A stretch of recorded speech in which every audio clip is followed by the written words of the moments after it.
बिना अम्बेडकर के ये देश चल सकता है? चल सकता है। कितने लोग नहीं मानते हैं? कौन नहीं मानता है? जो नहीं मानता है उसका नाम भारतीय जनता पार्टी है। जो अम्बेडकर को नहीं मानता उसका नाम भारतीय जनता पार्टी है। हाँ। उसी से तो लड़ाई हो रहा है। वो कह रहा है कि नहीं हम सावरकर को मानेगा, हाँ। वीर हैं। हम कह रहे हैं नहीं, इस देश में अम्बेडकर को माना जाएगा। अम्बेडकर जी हम लोगों को दिया है बोलने का अधिकार, चलने का, रहने का, समानता का अधिकार दिया, पढ़ने का, खाने का।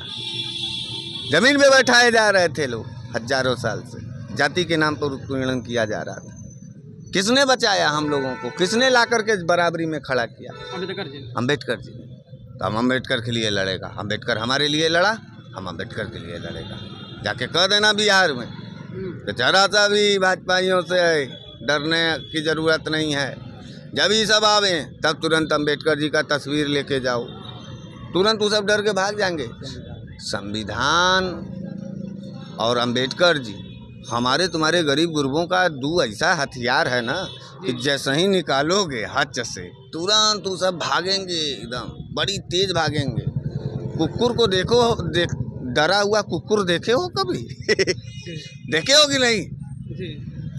ध्यान नहीं दिए हो तुम। जब कुकुर डर के भागता है तो उसका जो पूंछ ऊपर रहता है उस सट से नीचे होकर बड़ी तेज भागता है। तो अम्बेडकर और संविधान तुम्हारे देश का दो ऐसा हथियार है कि जैसा ही तुम दोनों हाथ में ऐसे निकालोगे तुरंत वो सब कुकुर की तरह अपना पूंछ अंदर डालकर बड़ी तेज भागेंगे। कहाँ भाग रहे हैं पता नहीं चल रहा है। तो ये ताकत है, ये हथियार है, इसका उपयोग करिए, आगे बढ़िए। देश को आप जैसे नौजवान पत्रकारों की ज़रूरत है और आगे बढ़िए, लड़िए। करना पूरे भारत में लेकिन जातिगत भेदभाव होता है। हाँ, तो जाति जनगणना की मांग तो हम कर रहे हैं, आज धरना दिए हैं। हाँ, कल कहिएगा तो हम भेज देंगे, पेपरों में छपेगा। आज जाति जनगणना के लिए उत्तर प्रदेश में हम धरना दे के आ रहे हैं। यही जिला मुख्यालय पर जाति जनगणना होगी, जिसकी जितनी भागीदारी उसकी उतनी हिस्सेदारी। बिहार में हो चुका है इस तरह से। हाँ, यहाँ भी करवाओ। ये भाजपा वाले नहीं ना करा रहे हैं पत्रकार। हाँ। आखिर क्यों? इसलिए कि तुम जब तुम्हारी हिस्सेदारी मिल जाएगी तुम मजबूत हो जाओगे, तुम पढ़ने लिखने लगोगे, तुम सवाल करोगे। तो इन सामंतवादियों के खेत में मजदूरी कौन करेगा? इनके दरवाजे पे झाड़ू कौन लगाएगा? इनके यहाँ पानी कौन भरेगा? ये सब हम लोगों को मजबूर बनाने के प्रक्रिया में है। और इसीलिए भाजपा वाले हमेशा सामंतवादी सोच के लोगों के साथ खड़े होते हैं। इसलिए वो नहीं कर रहा है। नहीं किया ना, किया बताओ? नहीं ना किया। अच्छा एक बात बताओ, नीतीश बाबू जब किस सरकार के गठबंधन में थे कि जाति जनगणना कराया गया? 2023 और 24 के मध्यांतर, तब बिहार के अंदर एक जन क्रांति के रूप में एक ऐसा फैसला लिया जाता है जो पूरे देश को उसकी ज़रूरत रहती है। उसका नाम जाति जनगणना है। आरक्षण बढ़ाया गया, जिसकी जितने हिस्सेदारी उसकी उतनी भागीदारी दी गई। यह है लालू प्रसाद यादव जी का सामंतवादियों के खिलाफ एक करारा तमाचा और विचारधारा। तो आपको बहुत बहुत धन्यवाद है। फिर से आगे चल के आपके बयानों को लेकर फिर से आपको टारगेट किया जाएगा तो क्या बोलेगा आगे? तब तुम बोलेगा, अपना न्यूज़ बोलेगा जी। तुम नहीं बोलेगा। हम बार बार बोल के जेल जाएगा। तुम्हारे लिए जा रहा है। तुम कब क्रांति करेगा? तुम खाली ऐसे ही मोहे लगा करके सबसे पूछेगा? तुम्हारा भी जिम्मेदारी बनता है कि नहीं बनता है? तुम आज हम लोगों के सामने बताओ यहाँ कैमरे पर कि अगर हमारे जैसे नौजवानों को फिर दोबारा अगर जेल वकील साहब भेजा जाएगा तो तुम्हारा जैसा पत्रकार बिहार से लेकर के पूरे उत्तर भारत में कौन सी ऐसी क्रांति खड़ा करेगा जिससे सामंतवादी विचारधारा की चलने वाली सरकार बर्बादी के कगार पहुंच जाएगा?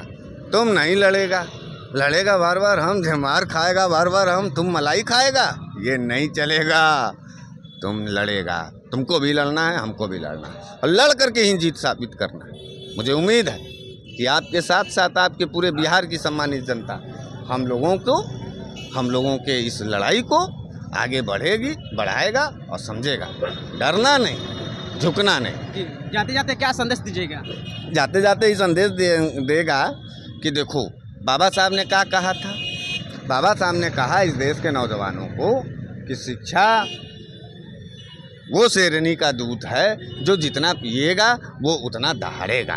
तो हमको लगता है कि देश के नौजवान बेचारे शिक्षा की शेरनी का दूध थोड़ा कम पी रहे हैं, छटाक पौआ दो पौआ में इसको लीटर 2 लीटर पियो। जी जितना पढ़ोगे उतना पढ़ोगे, और किसी भी दमन, किसी भी अत्याचार, किसी भी अन्याय के खिलाफ आपको हमको एकजुट होकर के अपने अधिकार के लिए ना जी हम लोगों को लड़ना है। जी जी एक बात बताओ, क्या अपराध है किसी सरकार में जब तुम रोजगार के लिए बोल रहे हो? क्या अपराध है जब तुम जो है अपनी बहन बेटियों की आबरू के लिए बोल रहे हो? क्या अपराध है जो कि रोटी बेटी और खेती के लिए लड़ रहे हो? लड़ना सीखिए।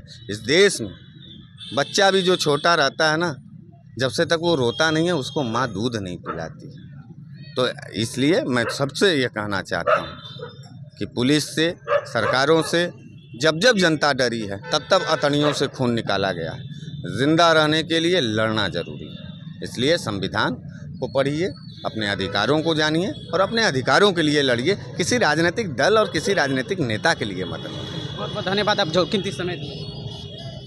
हम गरीबों के पास कीमती कुछ नहीं है। जी समय जब कुछ है ये नहीं है कीमती, तो समय कैसे कीमती हो सकता? आपको बहुत बहुत धन्यवाद। आज ऐसा नौजवान आरा से आया, जी बिहार से आया, इसके लिए धन्यवाद। और ये पूरे देश के लिए संदेश है कि महाराष्ट्र में भी अगर हमारे जैसे नौजवान को जेलों में डाला जाएगा तो बिहार से लेकर के माने कश्मीर से लेकर कन्याकुमारी तक के नौजवान एकजुट होंगे और विपक्ष में जा कर के सरकारों के खिलाफ लड़ेंगे। बहुत धन्यवाद।